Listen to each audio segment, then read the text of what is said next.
Եթե կառուցվածքաբանությունը փորձում էր իրականության ուսումնասիրությունը տեսնել կայուն եւ հաստատուն լեզվական կառուցվածքների ուսումնասիրության միջոցով եւ ինչպես նախորդ անգամ քննարկեցինք, փորձում էր նաեւ տարբեր համակցություններ տեսնել, հա, այդ լեզվական կառուցվածքների եւ դասական քաղաքատեսական մոտեցումների միջև, ապա հետ կառուցվածքաբանությունը, որ զարգացավ կառուցվածքաբանության հիմքի վրա եւ ինչ որ առումով որպես քննադատություն այդ մոտեցումներին, նպատակ ուներ ապացուցելու, որ մենք չենք կարող խոսել լեզվական կառուցվածքների մասին որպես կայուն եւ հաստատուն ինչ որ բանի։ Ավելի շուտ մենք գործ ունենք փոփոխական երևույթի հետ, ինչպիսին լեզուն է, եւ խնդիր է դառնում բռնել հենց այդ կառուցվածքի առանձնահատկությունները եւ հասկանալ, թե ինչ կարելի է դուրս բերել դրանից։ Ստրուկտուրալիզմը կամ հետ կառուցվածքաբանությունը երկու խոշոր այսպես դեմքերի միջոցով կարելի է ներկայացնել, ինչպիսիք ֆրանսիացի մտածողներ Միշել Ֆուկոն եւ Ժակ Դերիդան են։ Ընդհանրապես, երբ որ խոսում ենք արդեն այս սոցիոլոգիայի լեզվաբանական փուլի մասին, կարևոր է հասկանալ, որ խոսակցությունը կարող է գնալ ավելի շատ ոչ թե սոցիոլոգիական տեսությունների մասին, այլ այսպես կոչված սոցիալական տեսությունների մասին, որովհետև մենք ունենք հեղինակներ, որոնք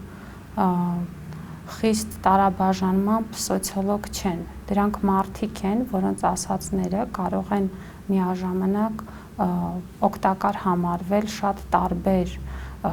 գիտակարգերի համար եւ քաղաքագիտության եւ մշակութաբանության եւ լեզվաբանության եւ նաեւ սոցիոլոգիայի եւ երկրորդ տեսանկյունը, թե ինչու են սրանք ոչ թե սոցիոլոգիական տեսություններ, այլ սոցիալական տեսություններ, որովհետեւ շատ դժվար է նաեւ դուրս բերել որոշակի հստակ ուղեգիծ։ Այսինքն մենք գործ ունենք մարդկանց հետ, որոնք շատ բան են ասել, բայց երբ որ ուզում ես հասկանալ, թե կոնկրետ ինչ են ասել, կարծես թե լեզուդ կապ է ընկնում։ Այսինքն իրականում այդ բազմազանության ու ասելիքի շատության մեջ հստակություն որպես հստակ տեսական սկզբունքներ եւ սխեմա դուրս չի բերում եւ սա զարմանալի չի, որովհետեւ սա նաեւ այն մեթոդն է, որ կիրառել են այս հետ կառուցվածքաբանական մոտեցման շրջանակում գործող հեղինակները, այսինքն իրենց սկզբունքն իսկ դիմակայել այդ կայուն կառուցվածքներին որպես գաղափարախոսական ճնշում իրականացնող մի բան, բերել է այդ մեթոդի կառուցմանը, որի հիմքում այդ ամբողջի քանդումն է, այսինքն այդ կայուն կառուցվածքների քանդումն է, ցույց տալով դրանց իրականում փոփոխական բնույթը, հետևաբար, երբ մենք փորձում ենք այդ անկայուն հեղինակներին կայունացնել, բնականաբար ստանում ենք բոլորովին ուրիշ մի բան, քան նրանց բուն ասելիքն է։ Միևնույն ժամանակ մենք կարող ենք հստակ տարբերակել նաև գերիշխող մի միտում, որ հատուկ է այս հեղինակներին, չնայած ասելիքի այդ բազմազանության ու ոչ միանշանակությանը, դա գրի առանձնացումն է, տեքստի առանձնացումն է, որպես խիստ կարևոր մի բան հասարակական կյանքի հասկացման գործընթացում։ Ժակ Դերիդան օրինակ պնդում էր, որ չկա ոչինչ բացի տեքստից եւ իրականությունը ոչ այլ ինչ է, քան այսպես տիրապետող տեքստ։ Եվ այն մեթոդը, որ փորձում էր կիրառել, այդ տեքստի դեկոնստրուկցիան էր, այսինքն ինքը փորձում էր դասական տեքստերի քանդման միջոցով ցույց տալ դրանց ընկալման սխալականությունը եւ փորձելով ներկայացնել նրանց տեքստի կառուցման միջոցով, նրանց մասին տեքստի, ըստ էության մի մոտեցում է, որը հակասում է հենց նրանց մոտեցմանը։ Դրա համար մենք փորձենք խոսել այս հեղինակների մասին ոչ թե նրանց տեքստերի միջոցով, այլ նրա միջոցով, ինչը դուրս է այդ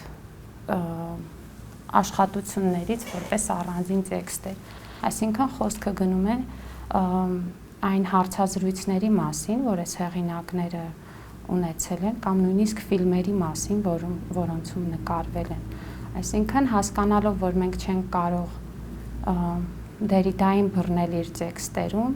փորձենք բռնել նրան իր խոսքի մեջ եւ իր պատկերներում։ Դերիդան հայտարարեց պոստկառուցվածքաբանական այս դարաշրջանի սկիզբը դեռևս 1966 թվականին, ասելով, որ մենք կարող ենք ազդարարել այս հետ կառուցվածքաբանության եւ դեկոնստրուկտիվիզմի դարաշրջանը բացված։ Եվ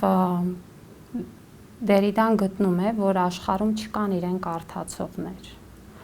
Դեռևս չեն կարդում Դերիդա։ Մենք կարող ենք խոսել ընդամենը մի քանի տասնյակ մարդու մասին, որոնք շատ լավ ընթերցողներ են։ Սակայն գուցե գա ժամանակը, երբ իրեն կկարդան, միևնույն ժամանակ Դերիդան ասում է, որ հնարավոր է, որ իր մահից հետո մի 2 շաբաթ կամ մի 2 ամիս հետո ընդհանրապես իրեն մոռանան եւ գրքերը մնան գրադարաններում որպես պարտադիր նմուշ, որ պետք է ունենալ։ Ինչ որ առումով այժմ այն ինչ մենք ունենք Դերիդայի մահից հետո մի փոքր նման է իր ասածին, որովհետև կարծում եմ քիչ մարդիկ է, որ կհավակնեն հայտնվել այդ տասնյակի մեջ, որը կարողանում է կարդալ Դերիդա, բայց միևնույն է բոլոր գրադարաններում կա Դերիդա որպես պարտադիր նմուշ, դասական դարձած արդեն։ Իր կյանքի վերջին շրջանում Դերիդան սկսեց ուշադրություն դարձնել նաև տեսողական պատկերներին եւ 2 ֆիլմում է նկարվել, որոնցից մեկը կոչվում է «Պար ուրվականների հետ» եւ այստեղ Դերիդան խոսում է իր աշխատություններից մեկի մասին, որը կոչվում է Մարքսի ուրվականները։ Այդ ուրվականների կոնցեպցիան Դերիդայի մոտ շատ հետաքրքիր հիմքի վրա է դրված, որովհետև նա գտնում է, որ ուրվականները այն պատկերներն են, որոնք բնութագրում են մեր ցանկությունը վերակենդանացնել մահացածներին։ Այսինքն, դրանք այն կոնստրուկտներն են, որի միջոցով մենք ապրեցնում ենք մահացածներին։ Եվ նա գտնում էր, որ այդ ուրվականներով լցված է մեր ամբողջ իրականությունը եւ մեր մոտեցումը հանդեպ այդ ուրվականները ոչ այլ ինչ է, քան սուք։ Այսինքն սուքը իրականության կառուցման գործընթացում ունի շատ մեծ նշանակություն, մենք ունենք անընդհատ հիշողություն գնացածների մասին եւ ունենք անընդհատ պարտավորություն պահել այդ գնացածներին։ Մենք կարող ենք գնացածներին պահել սքելու միջոցով եւ ըստ էության այդ ուրվականներին կառուցելու միջոցով, որոնք ճիշտ է կառուցվում են այդ գնացածի հիմքի վրա, այսինքն հիմքում ունենալով են մարդկանց ում մասին խոսում ենք, սակայն միևնույն ժամանակ երբեք չեն կապվում դրան։ Դրանք ավելի շուտ ուղղված են ապագային, որովհետև ունեն այդ ցանկությունը իրենց վերակենդանացման եւ այսպես համբարձման, այդպես կարելի ասել, միևնույն ժամանակ այս սքելու զգացողությունը իր մեջ պարունակում է նաեւ շատ մեծ վախ այդ ապագայի հանդեպ, որովհետև մենք ունենք այդ անընդհատ հիշողությունը եւ անընդհատ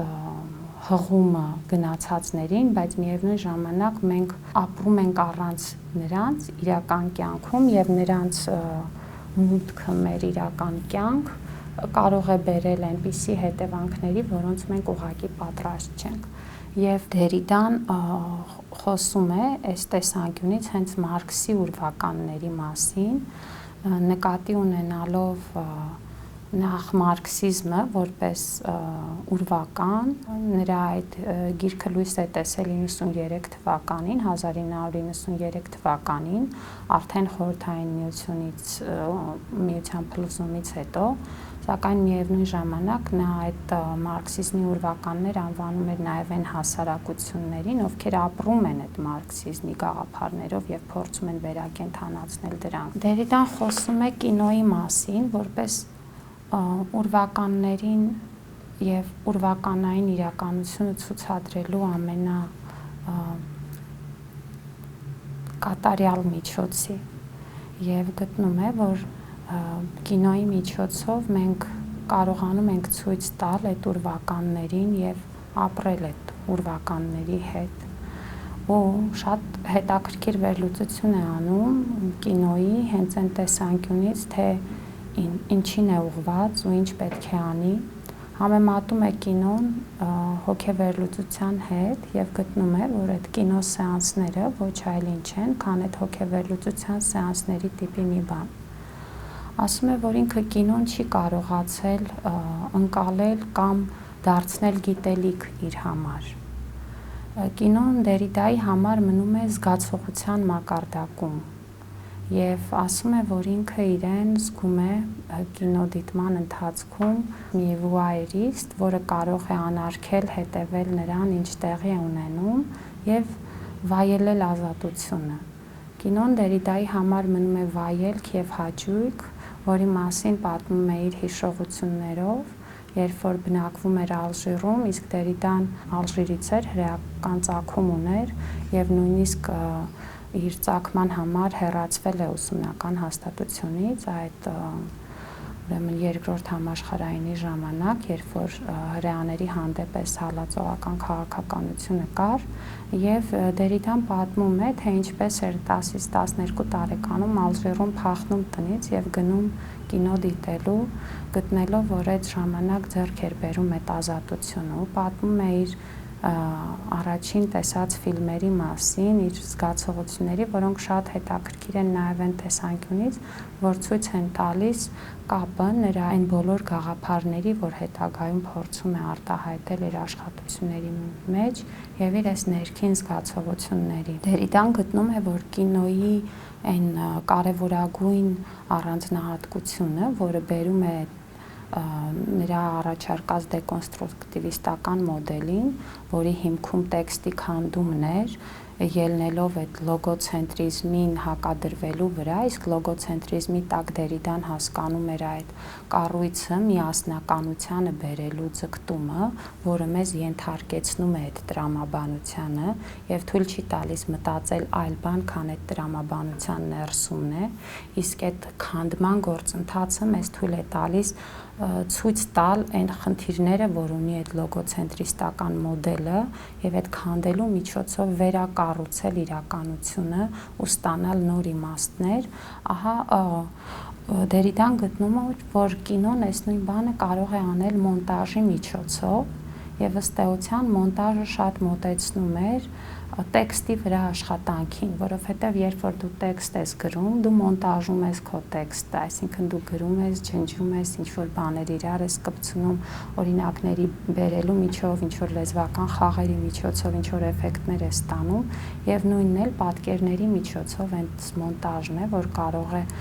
նույն էֆեկտին բերել։ Ասում էր նույնիսկ զարմանալի չի, որ կինոյի տևողությունը սովորաբար կարող է համընկնել հոգեվերլուծողի մոտ, հա, այդ մեկ սեանսի տևողությանը, այսինքն կինոն դառնում է ինչ-որ միջոց, որի միջոցով մենք այդ մեր անգիտակցականին տալիս ենք ազատություն զգալու եւ այդ զգացողությունները բռնելու։ Ու հետաքրքիր արտահայտություն ունի, որը կոչվում է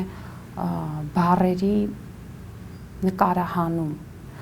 Քանի որ մենք չենք կարողանում բռնել բառերի նշանակությունը տեքստի մեջ, որովհետև դրանք շատ ոչ միանշանակ են եւ նույնիսկ մեկ տառի փոփոխումով կարող են բոլորովին այլ իմաստի բերել, ապա կինոյի միջոցով մենք բառերը բռնում ենք բառերը նկարելու միջոցով, այսինքն միևնույն ժամանակ եւ պատկերելով բառերը եւ չխոսելով դրանց մասին, այսինքն կինոն դառնում է միջոց գրի ճնշողական, հա, այդ դիսկուրսից խուսափելու եւ այդ տիրապետող ազդեցությունից դուրս գալու համար եւ ուրեմն այս վերջին իր գործունեության վերջին շրջանում Դերիդայի անդրադարձը պատկերներին ու կինոյին որպես այդպիսին նույնպես հետաքրքիր է, որը ցույց է տալիս նաև նրա ընդհանուր մոտեցումը գտնելու ինչ-որ մի այլ բան, որ կարող է այդ տեքստերի տիրապետման, հա, այդ գերակշռող այդ լոգոցենտրիստական մոդելների տիրապետման շրջանում տալ դրանք բռնելու ճանապարհ։ Դերիդան էպոտաժային անձնավորություն էր եւ նաեւ շատ ակտիվ, մասնակից է եղել տարբեր հանրային հուզումների, շարժումների, ձերբակալվել է նույնիսկ եւ այլն, բայց միևնույն ժամանակ նա փորձել է ազդել լսարանի վրա որոշակի այդ դեկոնստրուկտիվիստական մոդելի մեթոդի ցուցադրության միջոցով։ Օրինակ, երբ նրան հրավիրել են Միացյալ Նահանգներ, Վիրջինիայի համալսարան, ինչ է փորձել անել լսարանի առջև, դեկոնստրուկցիայի է ենթարկել Միացյալ Նահանգների անկախության հռչակագիրը, ցույց տալով այդ հիմնաքարային փաստաթղթի լոգոցենտրիստական բնույթը, այսինքն ասել է, ով է դրա հեղինակը, հա, լսարանին հարցրել է եւ բնականաբար դրա հեղինակը, որպես հանրային դիսկուրսում եւ հանրային կարծիքում ամրապնդված մոտեցում, պետք է դիտվի հասարակությունը ամերիկյան, որովհետեւ դա մի փաստաթուղթ է, որը հղում է անում հենց հասարակության գործառնության հիմնակարային սկզբունքներին։ Դերիդան ցույց է տվել, հա, որ կոնկրետ հեղինակի միջոցով, այսինքն մեկ անձի փաստաթուղթ լինելու միջոցով, այդ անկախության հռչակագիրը, որն է Թոմաս Ջեֆերսոնը, հետևողական քանդել է անկախության հռչակագրի տեքստը, ցույց տալով, որ իրականում մենք այնտեղ ունենք հղում ոչ թե ամերիկյան հասարակության, այլ հղում Աստծուն որպես այդպիսին։ Եվ իհարկե այս ամբողջը շատ մանրամասն նկարագրված է նրա տեքստերում, որոնք շատ դժվար է կարդալ, ինչպես արդեն հենց իր խոսքերով ասացինք, որ իրեն կարդացողներ դեռ չկան, եւ միևնույն ժամանակ Դերիդան հեղինակ է, ով անընդհատ փորձել է կատարելագործել իր գիրը, ինչ որ առումով իրեն բնութագրում է որպես մարդ, որը սիրահարված է ֆրանսերենին, չլինելով ծագումով ֆրանսիացի եւ գտնելով, որ այդ լեզուն միակ բանն է, որ ինքը կարող է ինչ որ ձևով կիրառել իբրև հարթակ, որում կարող է թողնել իր հետքը։ Այս հետքի գաղափարը Դերիդայի համար շատ կարևոր է, որովհետեւ գտնում էր, որ հետքեր են միջոցներ, որով մենք կարող ենք ապրել մահը։ Դերիդան մահացել է քաղցկեղից, ընդ որում գիտեր այդ մասին եւ իր կյանքի վերջին տարիներին, չնայած այս ծանր հիվանդությանը, չէր դադարում ակտիվ գործունեությունը եւ իր հարցազրույցներում էլ նշում է, որ իհարկե գիտակցում է, սակայն չի հանձնվում եւ սա մի բան է, որ ոչ միայն բնութագրում է նրա անձնային դիրքորոշումը որպես անձի, այլ նաեւ բնութագրում է նրա դիրքորոշումը որպես հեղինակի։ Հենց նույն Մարքսի ուրվականները աշխատության մեջ Դերիդան սկսում է այն բառերով, որ պետք է սովորել կյանքը։ Ու միաժամանակ գտնում է, որ կյանքը սովորել նշանակում է նաև միաժամանակ սովորել մահը, որովհետև կյանքին պատրաստվելը նշանակում է պատրաստվել մահվան։ Սա այսպես կարող է թվալ շատ վերացական արտահայտություն, որ հարց է առաջանում ինչ հետաքրքրություն ունի սոցիոլոգիայի համար ընդհանրապես։ Սակայն Դերիդայի այս բոլոր գաղափարները մի քանի տեսանկյունից արժեքավոր են սոցիոլոգիայի համար։ Առաջին հերթին սոցիոլոգի համար շատ կարևոր է հասկանալ Դերիդայի այս ասելիքի մեջ այն բոլոր խորքային կոնֆլիկտները, որոնք բնութագրում են ժամանակի հասարակությանը։ Եվ միաժամանակ հասկանալ, թե ինչպես կարելի է այդ խորքային կոնֆլիկտների ուսումնասիրությունը տեքստի միջոցով անելով դուրս բերել այն վերակառուցված կառուցվածքները, որոնք առաջանում են տրադիցիոն, հա, այդ մոտեցումները քանդելու միջոցով։ Այսինքն մի կողմից Դերիդան կարող է թվալ սոցիոլոգիայից շատ հեռու, բայց ինքը կարող է լինել շատ մոտ այդ նույն սոցիոլոգիային, կախված նրանից, թե մենք ինչպես ենք պատկերացնում նրա գաղափարների կիրառությունը։ Եվ օրինակ, երբ որ մենք խոսում ենք այդ սգելու գաղափարի մասին կամ ուրվականների մասին եւ օրինակ հայացք ենք գցում Հայաստանի հասարակությանը, ապա մենք ունենք մեծ սուկ, հա, արտահայտված, որն է ցեղասպանությունը, եւ մենք ունենք ուրվականների վերապրեցման գաղափար, որը անընդհատ այդ նահատակների ողջակիզման, հա, այդ գաղափարն է, որը ռեալ մի գաղափար է, որը շարժում է մեր հասարակությունը։ Ավելին այն գաղափար է, որը ցեմենտում է մեր հասարակությունը որպես ամբողջական մի բան, հաշվի առնելով Հայաստանի եւ Սփյուռքի առկայությունը։ Այսինքն սուքը դառնում է այն ցեմենտող գաղափարը, որը Հայաստանը միավորում է Սփյուռքի հետ, եւ այդ նահատակների այդ վերապրումն ու այդ ուրվականների վերհիշումը ռեալ դառնում է մեր եւ ինքնության մի մասը եւ հասարակական գործընթացների շարժիչ մեխանիզմը։ Այսինքն դերիտան վերացական չի, ինքը շատ կոնկրետ է, ինքը կարող է օգնել հասկանալ կոնկրետ հասարակությունների խնդիրները եւ թե ինչպես կարելի է վերակազմակերպել, հա, այդ հասարակությունը ելնելով այն խնդիրներից, որ ունես։ Մյուս հեղինակը, որին անպայման արժի անդրադառնալ էս հետ կառուցվածքաբանական մոտեցման շրջանակներում, Միշել Ֆուկոն է։ Ֆուկոն ոչ պակաս էպոտաժային անձնավորություն էր, էլի մասնակիցներ իր ժամանակի բոլոր կարևոր հանրային հուզումներին ու դրանով իսկ զարմանալի չի, որ նրանց տեսություններն էլ ուղղված են այդ տիրապետող տեսական մոտեցումների դեմ, որպես այդ լոգոցենտրիստական մոդելներ, եւ զարմանալի չի, որ ամբողջ միտումը այս հեղինակների եղածը քանդելն է, որովհետև դա գալիս է նրանց այն պրակտիկ քննադատողական մոտեցումից եւ գործելավոճից, որ իրենք կիրառում են իրենց ամենօրյա պրակտիկայում։ Բավականին երիտասարդ է մահացել 57 տարեկանում 1984 թվականին սպիդից, հա, սպիդով հիվանդ էր եւ շատ հետաքրքիր ու բազմազան կյանք է ունեցել, ելնելով նրանից, որ իր տեսությունը դարձրել էր պրակտիկա կամ պրակտիկան տեսություն, դժվար է ասել, այսինքն այն քննադատական մոտեցումը, որ ուներ հասարակական գործընթացներին, փորձում էր ցուցադրել իր ամենօրյա գործելավոճի մեջ։ Ֆուկոն եղել է Ֆրանսիայում առաջին հոգեվերլուծության ամբիոնի հիմնադիրը եւ ինքն էլ շատ զբաղվել է հոգեբանության ուսումնասիրությամբ եւ հոգեվերլուծական պրակտիկաների ուսումնասիրությամբ, հետաքրքիր հարցազրույց ունի Ալեն Բադյուի հետ այն խնդրի շուրջ, թե ինչ է հոգեբանությունը եւ միշտ այդ հարցազրույցները հետաքրքիր են, երբ որ մենք զրուցակիցներ ունենք ոչ թե տրադիցիոն լրագրող եւ հյուր, այլ ունենք երկու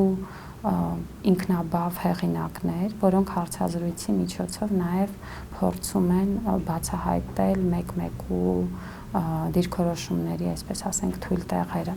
Եվ ահա այս հարցազրույցում, որ Բադյուն արել է Ֆուկոյի հետ, Ֆուկոն խոսում է մի շարք բաների մասին, որոնք կարծես թե առաջին հայացքից վերաբերում են միայն հոգեբանությանը, բայց շատ կարևոր են նաև սոցիոլոգիայի հասկացման համար։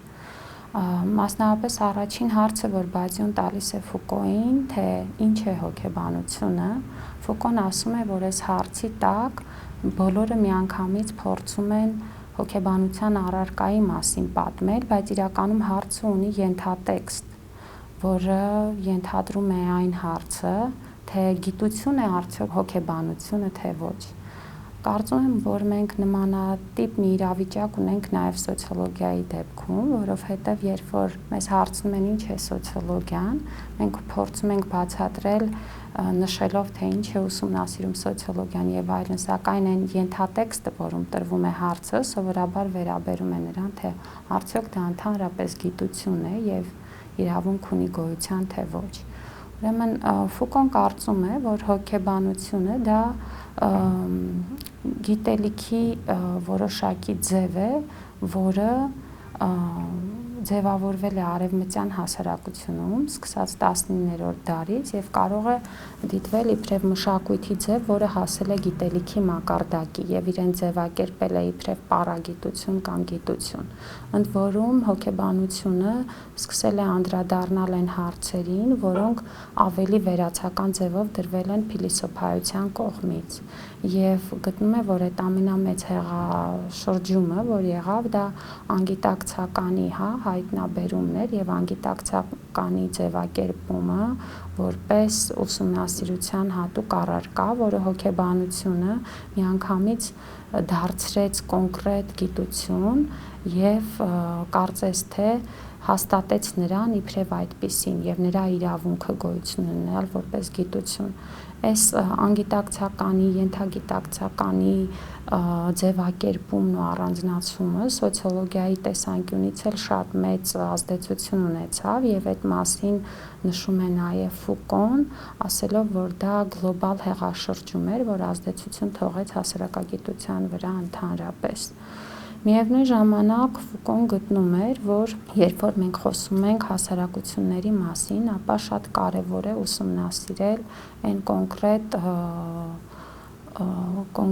գիտելիքի ձևերը, որ գործում են այդ հասարակություններում։ Այստեղ կարևոր է պատկերացնել, որ Ֆուկոյի տեսանկյունից գիտելիքը եւ իշխանությունը անբաժանելի են մեկը մյուսից, եւ իշխանության համակարգի փոփոխությունը նշանակում է նաեւ գիտելիքի համակարգի փոփոխություն։ Ֆուկոն հետաքրքիր հարցազրույց ունի դիսցիպլինար հասարակության ճգնաժամի մասին կամ կարգու կանոնով ապրող հասարակության ճգնաժամի մասին եւ այստեղ ասում է, որ ինքը ուսումնասիրում է ուրեմն քրեական օրենսդրությանը ենթարկվող հասարակությունը։ Լրագրողը շատ հետաքրքիր հարց է տալիս Ֆուկոյին, շատ ակտուալ հարց սոցիոլոգիայի համար։ Ասում է, ինչքանով եք վստահ, կամ որն է ձեր ամբիցիան նկարագրության մեջ, որովհետև դուք Ֆրանսիայի հասարակությունն եք ուսումնասիրում, արդյոք դուք կարող եք այն ինչ ասում եք այդ շրջանակներում տարածել նաև այլ հասարակությունների վրա։ Ֆուկոն սրան պատասխանում է այսպես, ասում է, իհարկե ես Ֆրանսիայի հասարակությունն եմ ուսումնասիրում, սակայն կոնկրետ այդ կարգու կանոնի տեսանկյունից եւ իշխանության առանձնահատկությունների տեսանկյունից որպես տեխնոլոգիա իշխանությունը ուսումնասիրում եմ քրեական օրենսդրությանը ենթարկվող հասարակությունը եւ այդպիսի հասարակությունները շատ են եւ չնայած այդ ենթարկեցման ձևերը տարբեր են, սակայն այն միջոցը, որով իշխանությունը իրեն գործունակ է պահում, այսինքն գործող է պահում, նույնն է այս բոլոր հասարակություններում։ Հենց այդ պատճառով այս մեկի ուսումնասիրությունը մեզ կարող է թույլ տալ խոսել նաև մյուսների մասին։ Ու այստեղ Ֆուկոն գտնում է, որ մենք սկսած 4-5-րդ դարերից ունեինք այդ դիսցիպլինար հասարակության գերիշխում, այսինքն որ հասարակությունը պետք է լինի ենթարկեցված որոշակի կարգու կանոնի եւ սա չի վերաբերում միայն պետական իշխանությանը, այսինքն մենք այս նույն մոտեցումը կարող ենք տեսնել եւ ասենք ընտանեկան հարաբերություններում, երբ որ պետք է լիներ երեխաների ենթարկեցվածություն ծնողներին եւ համայնքային հարաբերություններում եւ հարաբերությունների ցանկացած այլ ոլորտում։ Ուրեմն ժամանակակից հասարակությունում այս կարգու կանոնը ճգնաժամ է ապրում, որովհետև մենք ունենում ենք գնալով իրարից ավելի տարբերվող հասարակություն եւ անհատ։ Հասարակությունը մեկ այլ բան է դառնում, անհատը մեկ այլ կերպ է ձեռք բերում եւ անհատը չի ցանկանում զիջել իր կերպը հասարակությանը։ Այստեղ Ֆուկոն խոսում է դիմադրության ձևերի մասին, ինչպես ուսանողական շարժումներն են, այդ ֆեմինիստական շարժումներն են, այսինքն այն բոլոր ձևերը, որով մենք դիմադրում ենք այդ իշխանությանը եւ դրա այդ դիսցիպլինայի հաստատմանը։ Հետևաբար Ֆուկոն գտնում է, որ ժամանակակից իրավիճակում մենք պետք է շեշտը դնենք առանց կարգու կանոնի հասարակության գոյության հնարավորության մասին եւ հասկանանք, թե ինչպես կարող է գործառնել այդ հասարակությունը, որը ապրում է առանց այդ հստակ դիսցիպլինայի։ Ֆուկոն շատ հետաքրքիր ու կարևոր գաղափարներ ունի, որոնք նրա տարբեր եւ ավելի տեսական, մեթոդաբանական եւ պրակտիկ հետազոտական աշխատանքներում ներկայացված են։ Այն խնդիրը, որին ուզում եմ անդրադառնալ, դա վերլուծությունը ինտելեկտուալի գործառույթների վերաբերյալ ժամանակակից հասարակությունում։ Ընդ որում Ֆուկոն խոսում է ինտելեկտուալի կամ մտավորականի գործառույթների մասին քաղաքականության կոնտեքստում։ Պատմականորեն ինտելեկտուալի գործառույթը եղել է կամ դերը եղել է համընդհանուր խիղճը արտահայտելը եւ ըստ էության այս դեպքում մենք գործ ունեինք ուրեմն այսպես կոչված ունիվերսալ ինտելեկտուալների հետ ըստ Ֆուկոյի, որոնց հիմքում ընկած է իրավաբանը եւ դրանք զարգացել են հիմնականում պետության դիկտատուրայի եւ այդ նորմերի ճնշող կառուցվածքին դիմակայելու հակազդեցության պայմաններում, այսինքն մարդիկ, ովքեր կարողանում են հայտնաբերել այն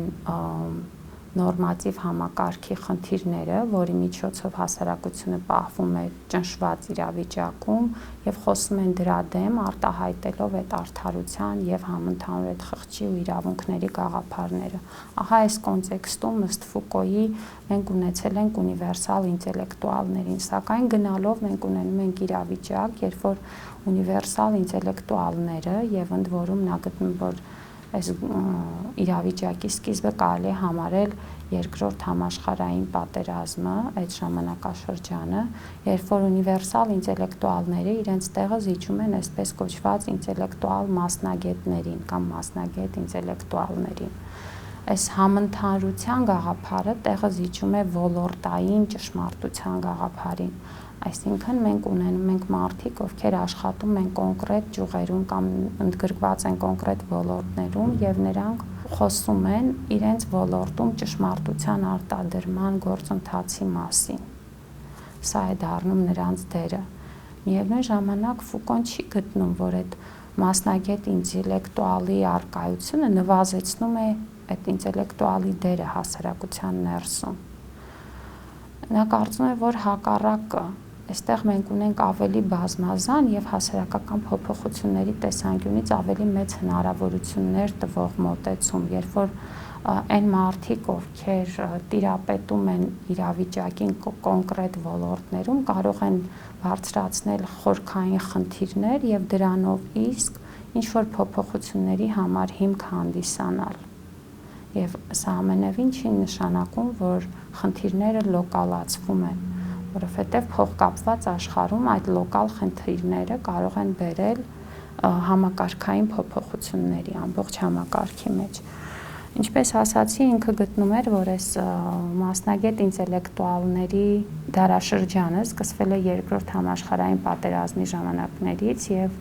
ատոմային ֆիզիկոսներից, ովքեր որ այդ տարիներին հայտնագործեցին ատոմային ռումբը եւ միաժամանակ ստիպված եղան բախվել այն խնդրի հետ, երբ որ մի կողմից իրենք այդ գիտության բնականոն զարգացման հետևանքում ինչ որ նոր պրոդուկտ են տալիս, որը կարող է բերել հասարակական անկանխատեսելի հետևանքների եւ սա ստիպում է մտածել այն խնդիրների մասին, որոնք անմիջականորեն կապված չեն կոնկրետ այդ պրոդուկտի արտադրության հետ, այլ կապված են այդ պրոդուկտի ճշմարտացիության հետ։ Ճշմարտությունը շատ հետաքրքիր գաղափար է, որ Ֆուկոն կիրառում է, դրա տակ դիտելով այն ձևերը, գործընթացներն ու տեխնիկաները, որի միջոցով այնինչ ասվում է, գործողության մեջ է դրվում, այսինքն ճշմարտությունը դառնում է գործընթաց, որի միջոցով այնինչի մասին այն խոսում է, պետք է դառնա իրականություն։ Եվ Ֆուկոն գտնում էր, որ իրականում այս մասնագետ ինտելեկտուալների դերը այդ ճշմարտության պրակտիկաների փոփոխությունը կարող է լինել, որովհետև ճշմարտության արտադրությունը տեղի ունենում որոշակի ռեժիմում։ Այդ ռեժիմը պայմանավորված է քաղաքական, տնտեսական եւ այլ գործոններից, որոնք վերահսկում են ճշմարտության արտադրության գործընթացը։ Հետևաբար, երբ որ մենք խոսում ենք ճշմարտության մասին, մենք միշտ խոսում ենք որոշակի պայմաններում ճշմարտության մասին։ Եվ եթե ինտելեկտուալ մասնագետը կոնկրետ ոլորտում այդ ճշմարտությունը փնտրող մարդն է, ապա նա իր խնդիրը պիտի դնի այդ ճշմարտության արտադրությունը պայմանավորող քաղաքական, տնտեսական եւ այլ գործոնների փոփոխությունը, որոնք կբերեն ճշմարտության արտադրության պրակտիկաների փոփոխությունը։ Եվ սա շատ կարևոր գաղափար է, որը ցույց է տալիս այն ակնհայտ է դարձնում այն խնդիրը, որ ունեն մեր հասարակությունները։ Այսինքն մենք ունենք հասարակություն, որում անընդհատ արտադրվում են որոշ ճշմարտություններ եւ դրանք տարածվում են, հա, այդ մեդիա միջոցներով։ Եվ պետք է պայքարել ոչ թե նրա դեմ, որ սա ճշմարիտ է, իսկ սա ճշմարիտ չէ, որովհետեւ եթե դա արտադրվում է այդ հասարակության մեջ այդ ռեժիմի պայմաններում ճշմարտության արտադրման, ապա ինքը դառնում է ճշմարիտ։ Այլ պետք է պայքարել այդ ճշմարտությունը ստեղծող պրակտիկաների փոփոխության համար։ Այսինքն թե ինչպես ենք մենք այդ ճշմարտությունը, ինչ պայմաններում մենք արտադրում այդ գիտելիքը, եւ սա էր, ինչ ասում էր Ֆուկոն, ու սա է, ինչը նա հետևողական փորձ է արել ցույց տալ իր բոլոր աշխատանքներում, ցույց տալով, թե ինչպես է այդ գիտելիքը կամ ճշմարտությունը տարբեր դարաշրջաններում ձևավորվում հասարակության ներսում տարբեր ոլորտների առնչությամբ։ Եվ նրա այս աշխատությունները, որոնք վերաբերում են կոնկրետ ոլորտային հետազոտություններին, կապված օրինակ հիվանդանոցի ծնունդի հետ կամ ազատազրկման մեջ գտնվող մարդկանց այդ դիսկուրսի, հանրային դիսկուրսի առանձնահատկություններին, այս բոլոր տիպի եւ մի շարք այլ հետազոտություններ, սրանք բոլորը շատ կարեւոր են հասկանալու համար եւ տեսնելու համար նրա այս մեթոդի իրական գործառնությունը եւ նաեւ որպես պրակտիկ գիտելիք, որ մենք կարող ենք քաղել Ֆուկոյի մոտեցումներից։ Ֆուկոն արգելել է իր մահից հետո հրապարակել որևէ բան իր աշխատություններից, որոնք մինչեւ այդ հրապարակված չեն եղել։ Եվ սա սահմանափակում է մեր հնարավորությունները ծանոթանալու մի շարք կարևոր աշխատությունների, որոնք նա հասցրել է անել, հա, մշակել, սակայն իր կյանքի ընթացքում դրանք լույս չեն ընծայրվել։ Ինչ որ ձևով այս խնդրը հաղթահարելու համար եւ այդ ժառանգությունը հասանելի դարձնելու համար գոնե այն մարդկանց, ովքեր հետաքրքրված են դրանում եւ հետազոտող են, հատուկ ֆոնդ է ստեղծվել, այսինքն այս մարդիկ հավաքել են Ֆուկոյի այդ ամբողջ ժառանգությունը, որ եղել է ու չի հրապարակվել, եւ հետազոտողները կարող են